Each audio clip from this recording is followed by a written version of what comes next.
my God, mga bebe, and I'm so happy to share with you one of my favorite parcel for the whole year na talaga. Okay?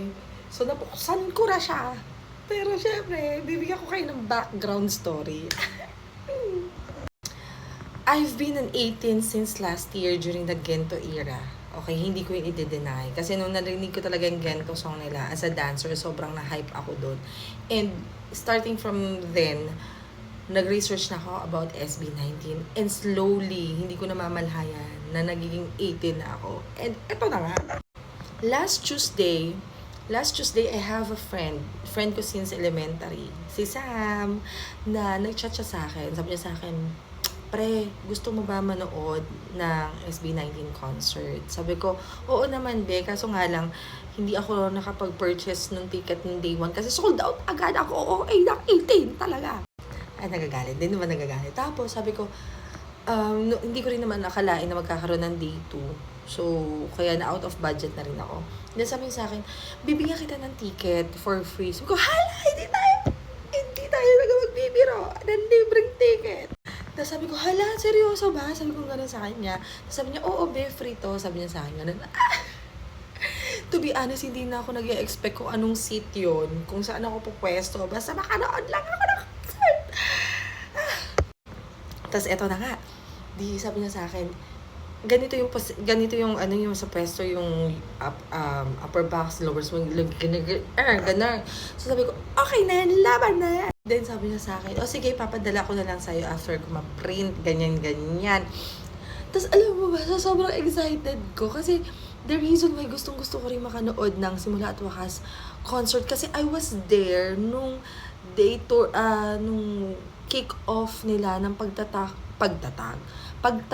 World Tour concert nila. Andun ako nung day 1 sa sa Smart Araneta.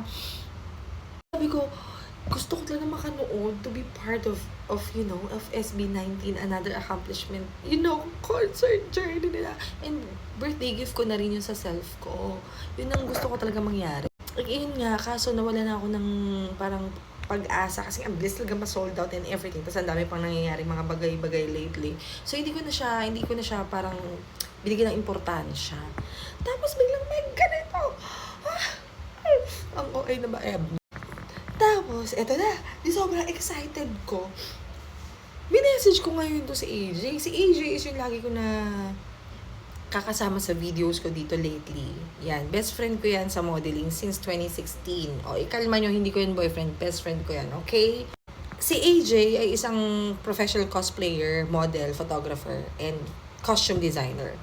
I don't have anything in mind at that time na humingi ng tulong kundi sa kanya. Kasi prior to this, nakikita ko sa mga TikTok videos ng mga 18, yung mga inspirations nila ng costumes na susukutin nila sa concert ng SB19.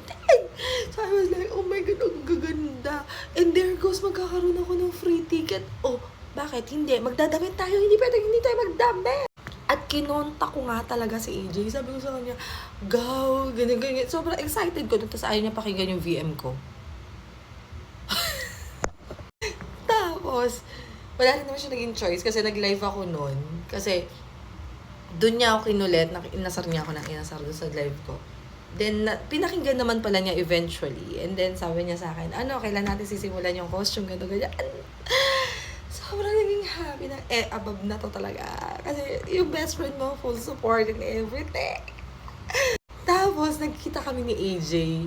Kasi, hindi na siya dito sa Manila na nagre-reside. So, lumuwas pa siya to help me out talaga. Ay, grabe ang best friend na yan talaga. Best friend goals talaga. Hindi pa pala sure kung mag-best friend pa pala kami. Naka-free trial pa.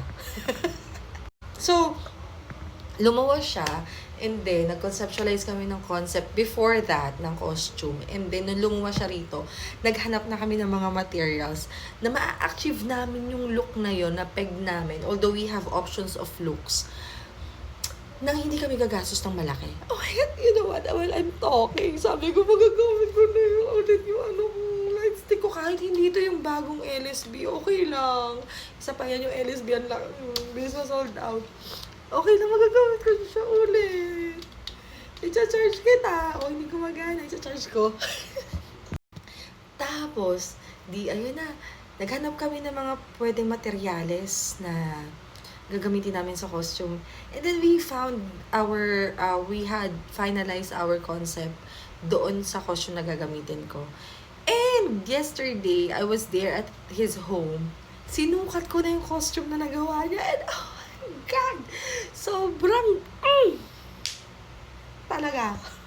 And you know what? I was so happy then seeing AJ na nung nagko-conceptualize kami at namimili kami ng mga materials for my SAW costume.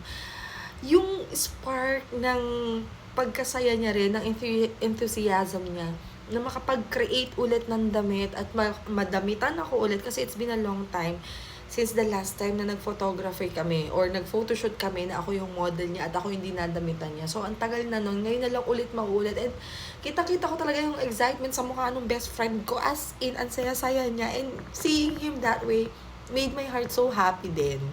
And then, eto na nga. After nun, yun na, sinukat ko yung damit. Tuwang-tuwa ang gaw. Tuwang-tuwa. Oh my God, ang ganda. Yun nga lang, medyo stricto yung best friend ko ngayon. Ayaw yun na medyo mahala yung damit ko. Pero, wala siyang magagawa kasi best friend siya ng ganito eh. Charis. Tapos, eto na di, umuwi na ako.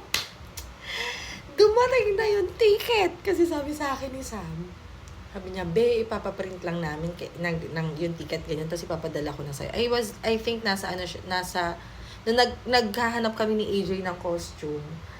Yun yung time na nagsabi sa akin si Sam na ipapaprint ko na yung ticket. Yun, ganon. Tapos, ngayon, pinadala na sa akin. Pinadala na sa akin yung ticket, B. You want to see? Siyempre, gusto niyo makita, di ba? Ito na. Hindi tayo mangingimi kasi pangalan ko yan, oh. Pangalan ko yan. Pangalan ko. Akin to. Akin. Ang pasensya na, masailan talaga ako. Diba? Tapos, binilan talaga ako ng ticket holder pa ni Sam kasi baka daw mabasa or something, ganyan. I-open ko para sa inyo, ha? Hindi ko kayo iniinggit. Sinishare ko na sa inyo yung kasiyahan ko, please.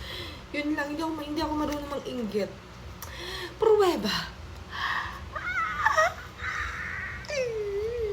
Siyempre, hindi ko napapakita ng buo, di ba? Ayan lang siya. Pero ayan yun, ba? Ayan siya.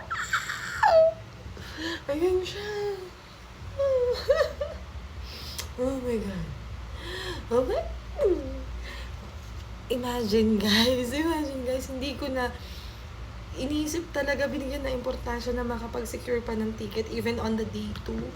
Kasi talagang nawalan na ako na rin ng pag-asa at nagkaroon ako ng struggle lately. Pero God is so good, you know, na binigyan ako ng mga friends na ganito, ng mga taong ganito sa buhay ko, na alam talaga nila na sobra akong matutuwa at sobra akong ma-appreciate talaga yung mga ganitong bagay. Imagine having a friend like Sam who knows na mapapasaya ako ng ganitong concert. Kasi 18 din siya, tsaka yung wife niya. And having AJ as one of my best friends na willing talagang mag-design for no expense at all. Para lang din magmukha akong maayos. Presentable at kaisa sa simula at wakas concert ng SB19 sa peg ng costume na yun. Sobrang bait ni God. Ayun guys. Oh my God. Up until now, hindi makapaniwala ang iabab na to. Pero I will let you know and see my costume on the day na mismo ng concert. Kasi right after ng concert, nagbabalak pa kami ng photoshoot ni Gao, ni AJ, para magkaroon naman din ako ng kuha na wala sa concert. Kasi sa concert, di ko siya makakasama. Ayun lang, guys. I'm so happy. Nabalita ko kayo, ha. Thank you so much. I love you. Sam, thank you. And alam ko, AJ, kahit nagbabardagulan tayo madalas, alam kong love mo ako kasi sobra-sobra yung support mo sa akin sa lahat ng bagay. At ako rin naman sa'yo, alam mo yan. Kahit naaasar ka sa pagiging clean ko, wala kang magagawa. But I love you, Gao. I love you, Sam. See you, Ka.